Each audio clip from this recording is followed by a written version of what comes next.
so on. He was like, I need you not to write it on that.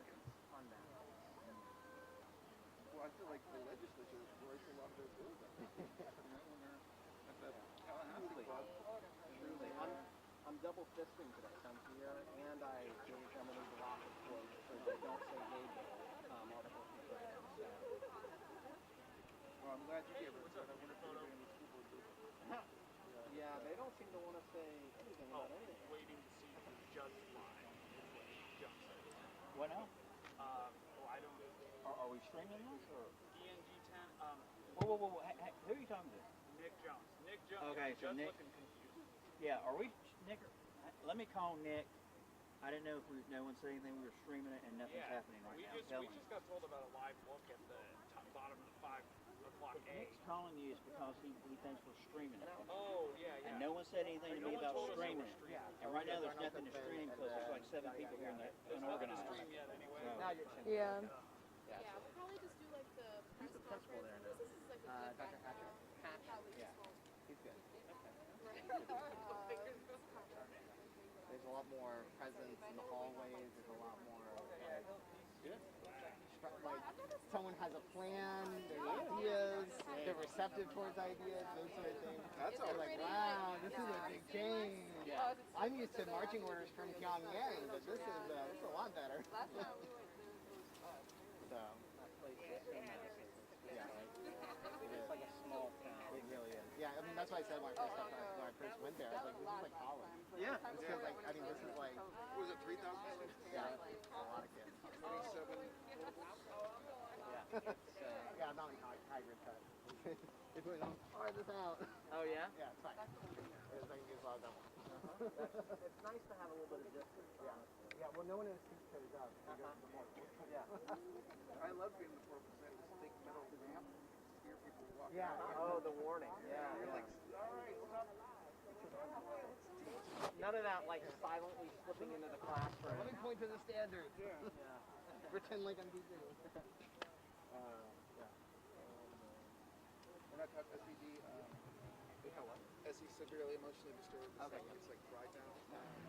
We are in our own little box in between what's now next to the middle. And the thing was, she said, when anybody from pro comes in, I'm going to go, make sure you turn in your attendance folder over the intercom. And I'm like, is that our cue to stop beating the kids? So whenever somebody would come up, we would over the intercom. You guys want to get started? I think we're waiting on 2 more people. 2 more? Okay. Yeah, that's it. And then we'll start. And the press conference will be like. Yeah. Yeah. I got told of just like baby aspirin and vitamin C and all the stuff. Because apparently you have to get blood clots. I'll pick one. Yeah, right now they got 8 people. What, no They got 2 glitter? more people.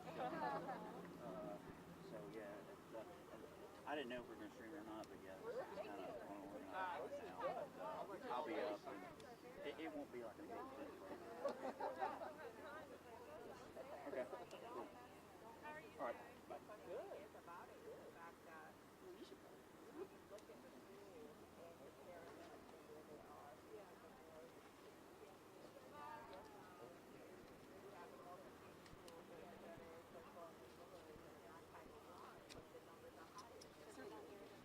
You tell the teacher. Right, yeah.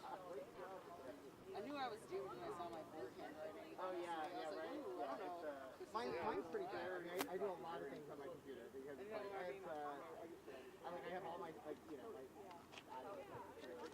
standard walkthroughs. All right, whatever. I just print out all my standards, like printing them out, like every now and then swap one out. I mean, like I told us, I was like, look, this is like going, like you're getting on a plane, you go up to the plane and say, hey, can you point to the wings for me? Like, yes, they should be able to do that, but like there might be other more important metrics for you to look for if they're about to take off. Yeah. Right. Yeah. So. Because that people want to see. But still, One thing changed. felt a lot of guilt. She thought COVID at school and all. So she felt right. That's a lot. You know, my son is sitting home. He went to school last week. Yeah, you're counting zero. Cool. Zero. We got everything right now. Drop off math.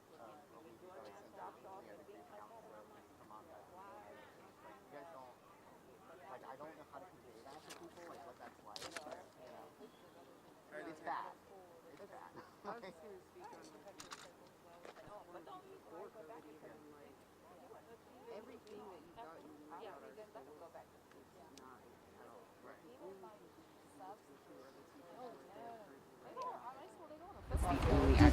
Yeah.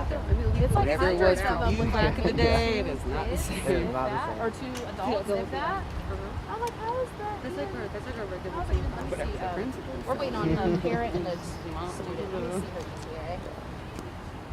I know she's running behind. It's really hard to hear. We'll get started in like 8 minutes.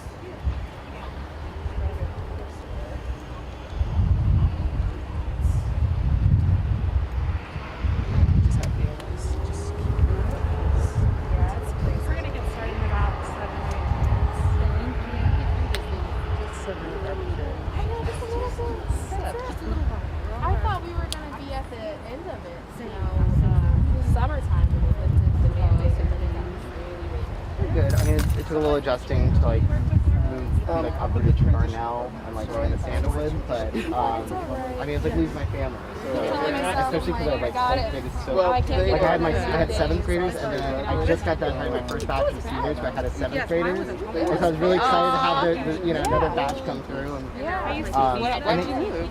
I had my plans, but I would never really see like what happened with those plans. I would just kind of write them. So that's interesting. Yeah. So I had a very frank conversation with my Is he feeling better? It's like it takes like hours more. I'll take it out. Crazy. And like I will. We gotta write transition goals. Like this is an obvious like is like just building rep. So it's a case there, student process, case there.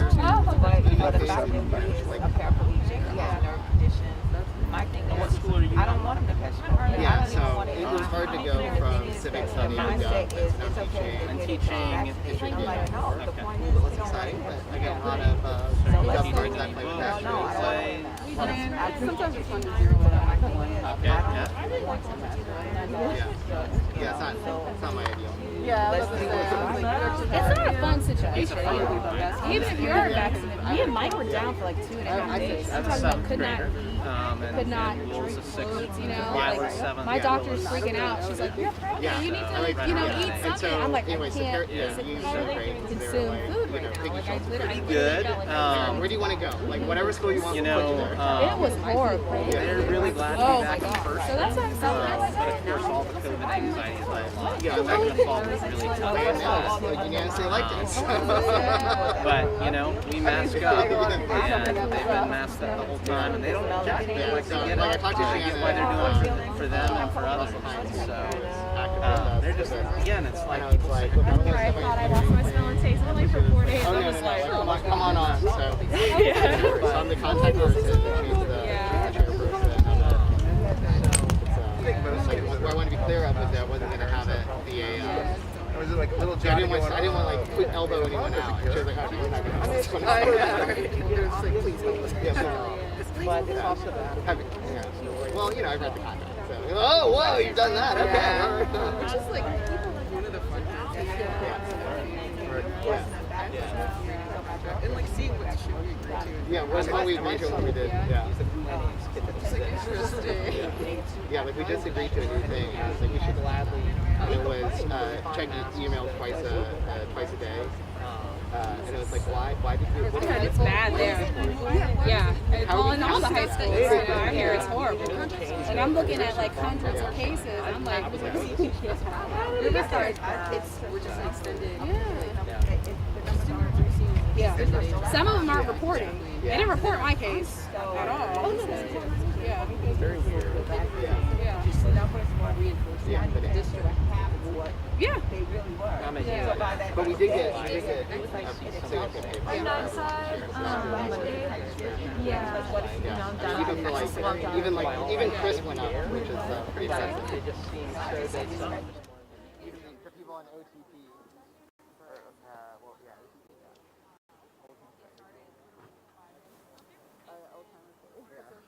yeah, it's like that, because the reoccurring $500 you get once you're maxed out on steps. So. I forgot how weird it I know, it's so weird. It's like, what? Why don't we just make a step 96, guys? No, we can't do that. Okay, I don't. Why not? All right. What do I know? you draw the line? That's weird, but okay. Oh no, I think 5 is. I can close us Oh yeah, we have a student. Yeah, so we'll have all Stephanie? Yes, I don't think we've met. I can just Only through Facebook Messenger. Yeah, that's fine. Wait, really? You guys haven't met? Yeah, no, we've not No, we've just been on Waiting on Facebook one for a student while. and a parent. That's Okay. it. She's on the way. The traffic is really bad. Yeah.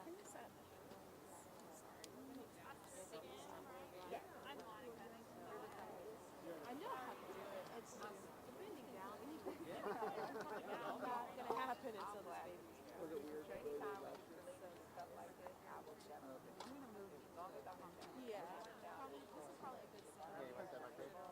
Yeah. We're just waiting on one student and one parent. Okay, no problem. That's all our wait kids like. It's fine. I told him he's gonna get 5 minutes. Is it Chris? Yeah. Yeah. She's really solid. Yeah, I know. My daughter's in it. So I'm pretty sure it was about them getting taped up.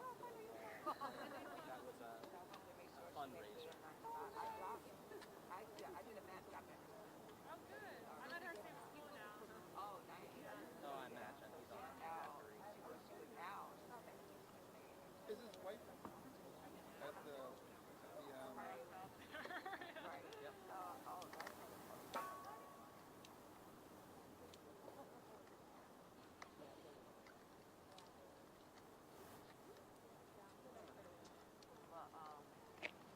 Are we gonna do it from over here or? Okay. Yeah. But yeah, so Keep with the visual is good too. And I was looking around with Stephanie. She's now whatever. She's the one who helps people take their money. And so I was like, we need to talk to Matt and make him apply for like a new job. That way he can get a pay bump. Is that what he can't do it for like regular or No, she can't give anyone a raise, but she's process officer. She's the one who Okay, but talks to her. yeah, but it didn't work for me. She capped out at 49 or 40. Wait, no, 48,500.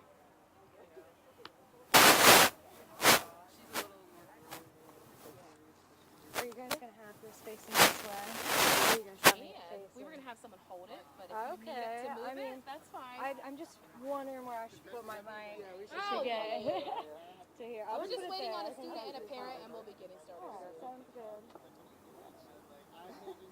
It's like a nervous tip. Actually, because every time they do them, I either have like a DTU Type of thing, or a I used to have to like really request.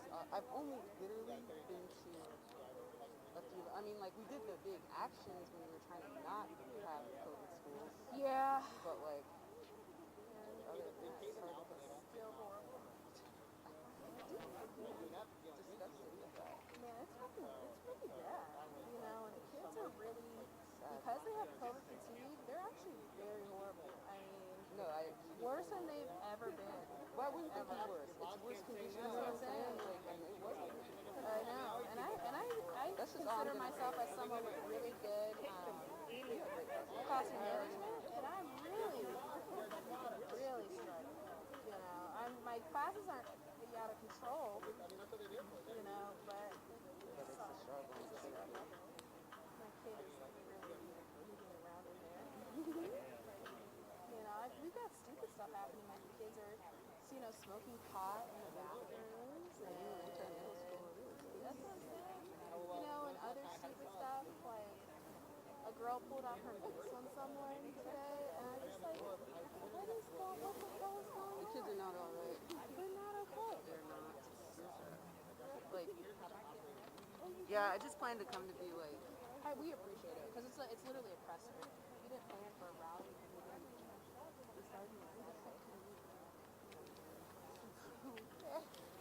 Never mind.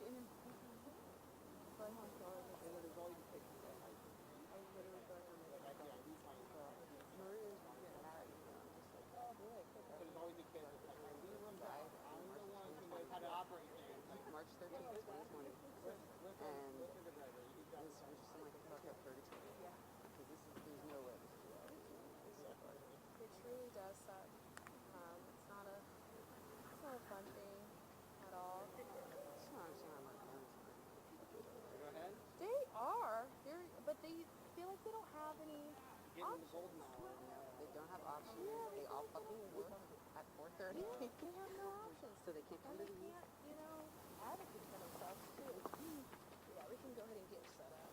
We've got 10 minutes to make sure. Yeah, so you're good. I think it's really important to have her. No, hold on. Sure. You want to turn the volume up? I don't know who I tell you what, like, my mom got me that show, and I was like, I love this. I mean, for you, I use that at work, and it's my favorite thing. Yeah. It brings me so much joy. it's not on. Because I'm out in the portables, and you're like, hey! It gets really loud. in all the pictures, I'm going to look like real ready for action here, but if anybody watches the video, they'll never see me use it. It's okay, they can't tell whose mouth is going. Yeah, You just yeah. hold it up and lean. Yeah. She said she was. She wants to swing into us. Yeah, I got you. Okay, that's good. She knows how to, like, hit the ground running.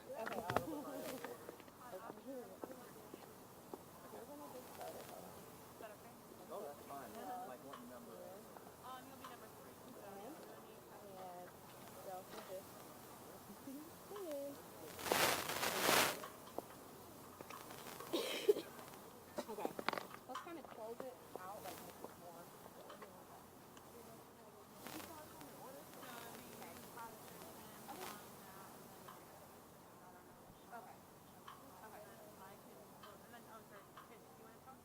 I can if you need to. Put Chris and May at 14.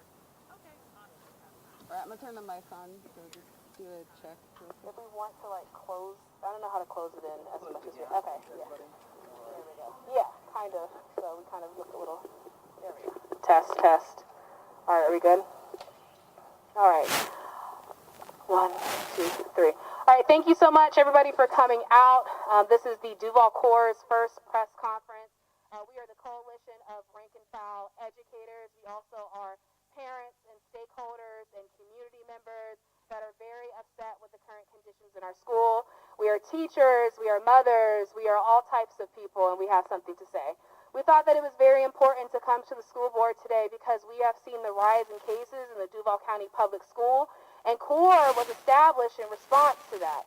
We decided that the current status quo is just not enough. The current status quo is not enough at all whatsoever, and we need something greater, and we need something bigger, and we need something better.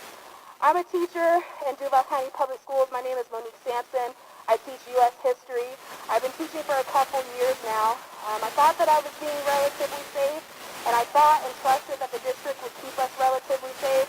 But after I caught COVID 3 weeks ago, it was the worst experience of my life. I actually caught it the first week that we returned back from winter break. I am an expectant mother, so I caught COVID while pregnant. It was the worst couple days of my life. For the first 2.5 days, I could not eat. I could not move at all whatsoever. My baby, who is a very active baby, was not moving at all, and I was very scared that my high fever would result in a miscarriage. You see, these are the decisions that teachers are having to make. We are having to put our lives on the line and our bodies on the line, and we are having to sacrifice our families in order to keep up with the current status quo, and that is something that is not acceptable. We are not sacrificial lambs to the district. We are not sacrificial lambs to the governor, and we demand mitigation strategies and mitigation and safety measures be put in place so nobody has to choose between themselves and their family and a profession that they love. They tell us that we are heroes and that we are great, but heroes are respected and heroes are protected, and right now educators are not feeling respected and we are not feeling protected. I love my students.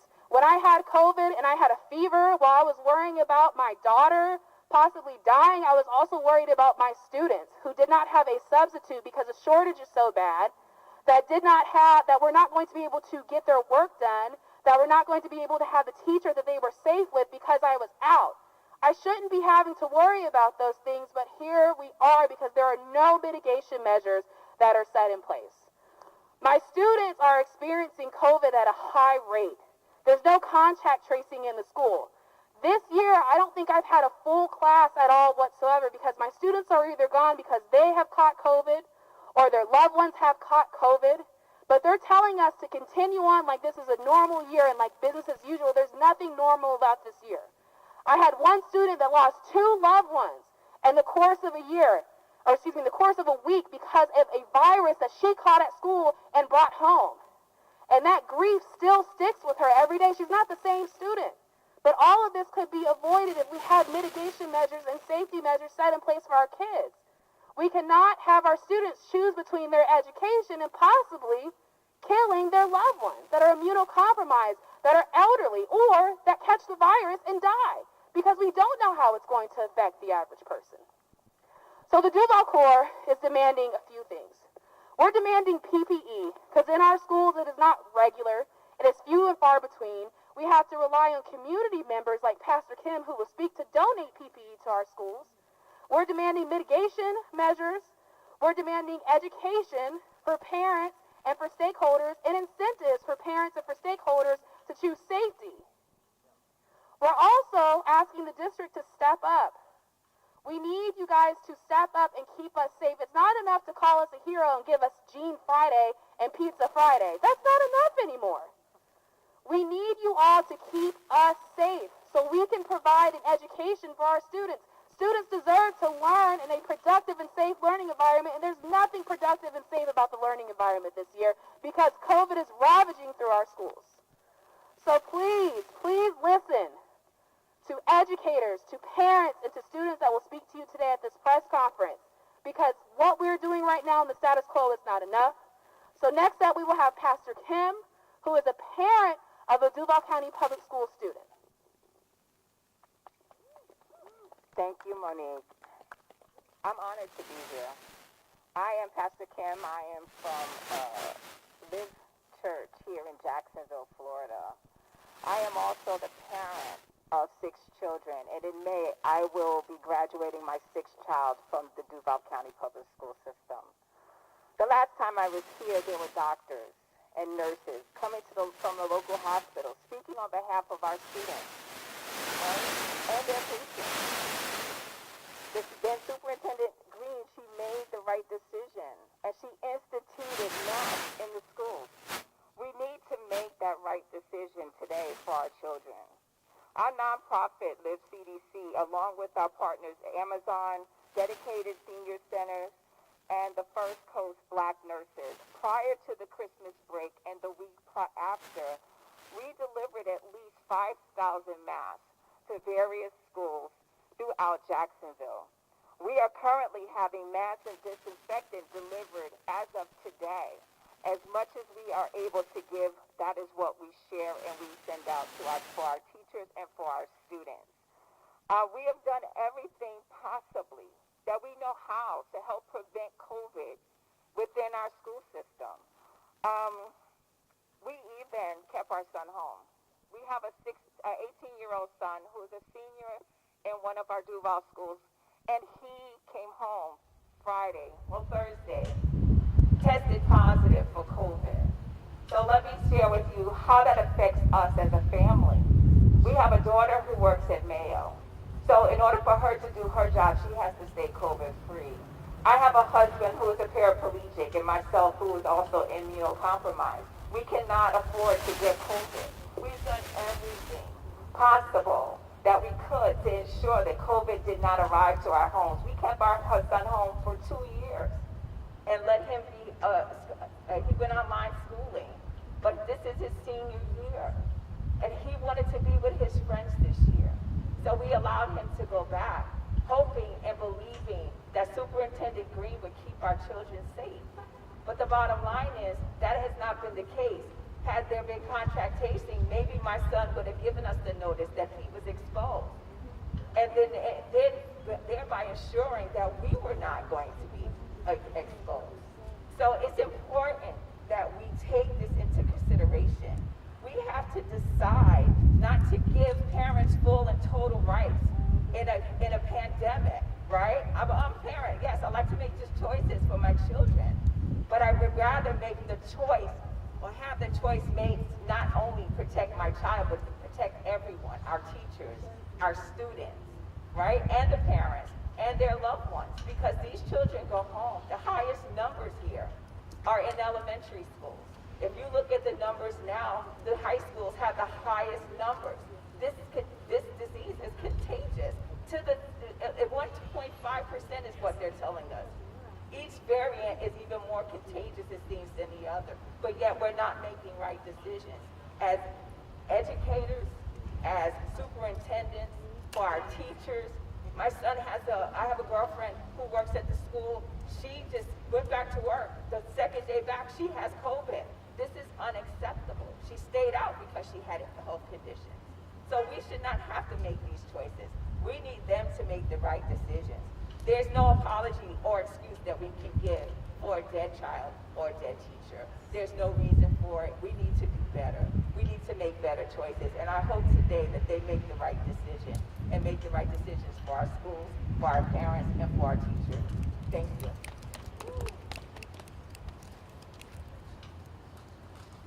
Good evening. My name is Matt Hartley. I'm a Duval Schools parent, 2 kids in the Duval Schools, and I'm here to support the teachers.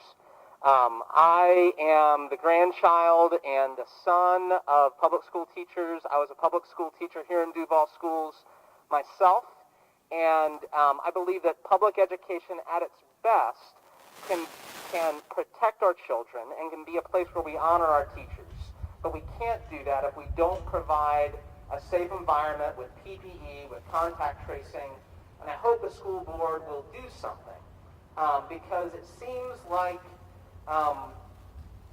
they want to go with the flow sometimes of the way that the state government is going, and instead of standing up and being courageous for our teachers who need to be protected and safe as they educate our children who need the same. I was a public school teacher for 6 years, and I love my students. I love being in the classroom, but it was a challenging profession to stay in. I can't even imagine what our teachers are going through right now in the face of COVID and not being supported by their district. So I've got kids who have been dodging COVID in their classrooms. They're wearing PPE, but if we can get more protective masks, the right kind of masks in the hands of our kids, and in the hands of our staff and our faculty, then we provide more protection in our schools. The contact tracing also is just a no-brainer. My kids love to be with their friends. They love to be close to them, and they're going to wear their masks. But some of their friends aren't wearing masks, and so contact tracing is something that helps us as families as well to figure out if we've been exposed or not. So all of these are very reasonable asks from our teachers, and so I hope that we'll listen to them and support them, and that's what I would ask the district to do. Thank you.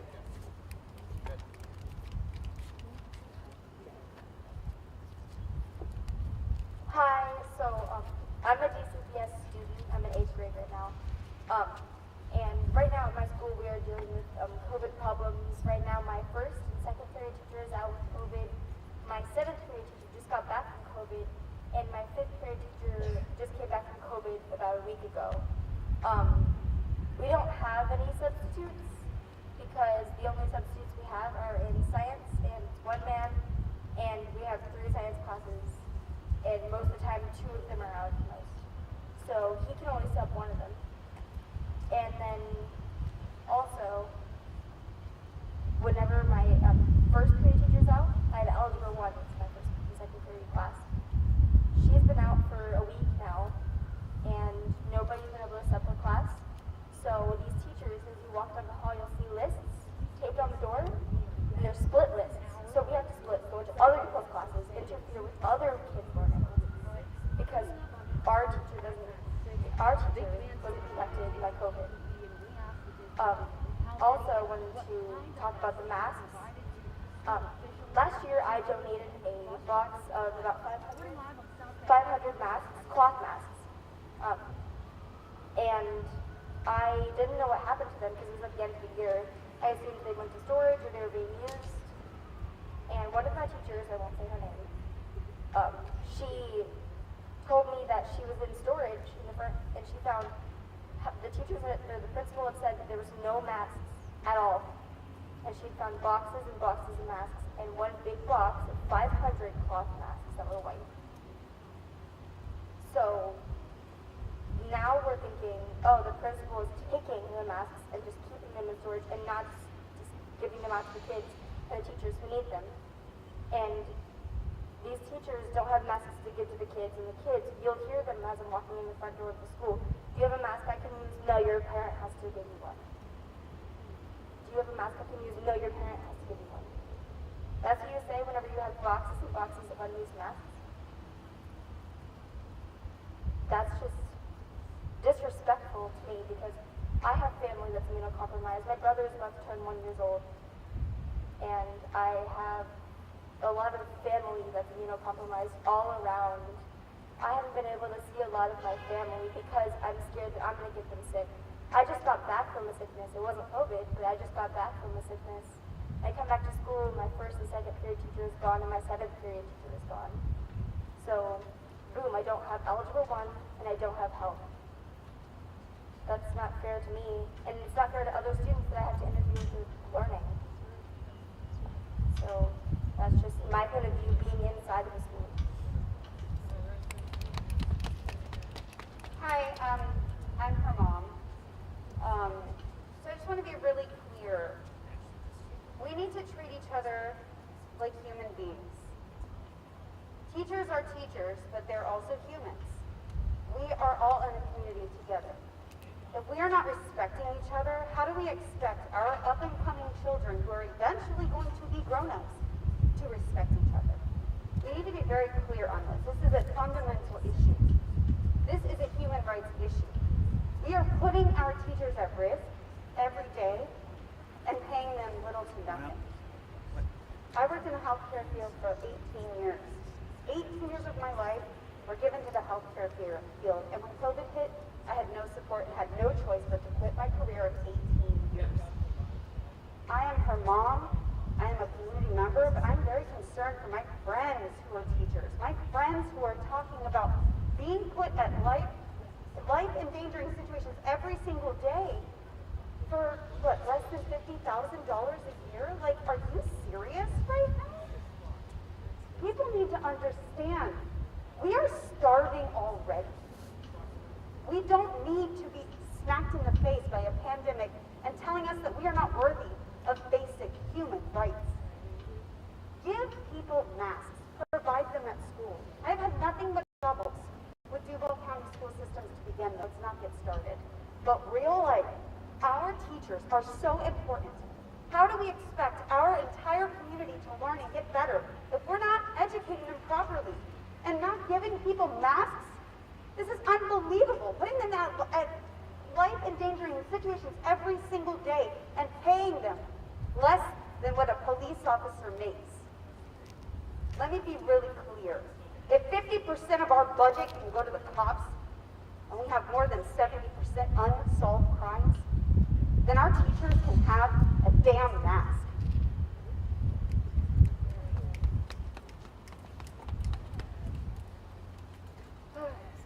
My name is Christina Kittle, and I'm a community member and organizer, but I also used to be a teacher, and I was a teacher before COVID. And I actually stopped teaching when COVID hit, and I realized that there were not going to be realistic protections. I saw the plans, heard them, and went on our first day and realized that there's just absolutely no way, because first they get on the buses, and there was no protection on the buses being implemented, and then they come into the schools, and like everyone already said, kids like being around their friends, we get hot, people pull down their masks all the time. There was just nothing really being done. And there's something very painful about that when you think about it as a city. I love Jacksonville so much that it hurts seeing our schools go through this. The kids already struggled with staying in school before COVID, but this was something that told them that they were not important enough to be protected. It is hard being a teacher. Teachers, we already know, do not make enough money. And it used to be that a school shooter was something that teachers had to be ready for. Code red drills, getting prepared in case someone came and killed their students. Now there's a deadly virus they also have to be worried about. These are things that teachers walk into every single day and just seem to be taken for granted. They keep our kids safe the best that they can, but there's just no way to stay safe in this situation. Children or teachers anymore. They have not been for a long time, and we've been tiptoeing around it, but now that we have a pandemic and we have a body count from it, we need to wake up. Jacksonville needs to wake up and see that schools are not safe, and we need to do some radical changes to turn it around. What the CORE is asking for here, very simple things, and I hope that we can just do the right thing and listen to these teachers. They're the only people, teachers and the students right now in the schools at this moment are the only people who have the realistic lay of the land to know what to demand and what is best for the kids. Listen to them, listen to your teachers, make it better. Thank you. Thank you so much, Christina. My name is Monica Gold. I am a 6th grade language arts teacher here in Duval County Public Schools. I'm speaking on behalf of Duval CORE, the Coalition of Rank and File Educators. I'm just going to reiterate our demands and close us out for today. PPE to be supplied to teachers and students. So teachers should have a surplus of masks, but not cloth masks. They should have KN95s in their classrooms. They should have those for themselves as well. We're also demanding for district contact tracing. We understand that the Department of Health has stopped contact tracing. It is within the power of the district and the schools to do their own contact tracing so that people can know who in their class is sick, who in their school is sick, so then they can actually be empowered to make decisions concerning their own health, and they don't just have to guess each time a student is absent if that means that other students in their class likely have COVID as well. Teachers shouldn't have to be playing a guessing game about their own health. And our other demand is for a district-wide vaccine campaign. So we believe that the school board and the superintendent should be doing more to make the vaccine accessible for students that have parental consent to receive the vaccine. Polio was eradicated in the United States because they actually used schools to do that. So schools played a major role in that. And so we don't have to worry about polio anymore. And so schools could easily have vaccine buses at their schools to provide vaccines to students that have parental consent. We could use Wellness Wednesday to educate students on the COVID-19 vaccine, what it is, what it isn't, dispelling misinformation about it. And also we could send home helpful information to parents and families so they can learn where to get vaccinated, they can learn more information about it. We could even provide incentives, just like teachers had incentives for receiving the vaccines, we could provide incentives for students and families for receiving the vaccines. Because science shows that the vaccines are effective. They are effective in stopping the spread, and they're also effective in lessening the effects of the virus. So even if someone doesn't contract the virus, it shouldn't mean that they end up in the hospital, and vaccines can prevent people from ending up in the hospital and having serious effects from the virus. So those are our demands. Thank you all so much for coming out. I appreciate it a lot.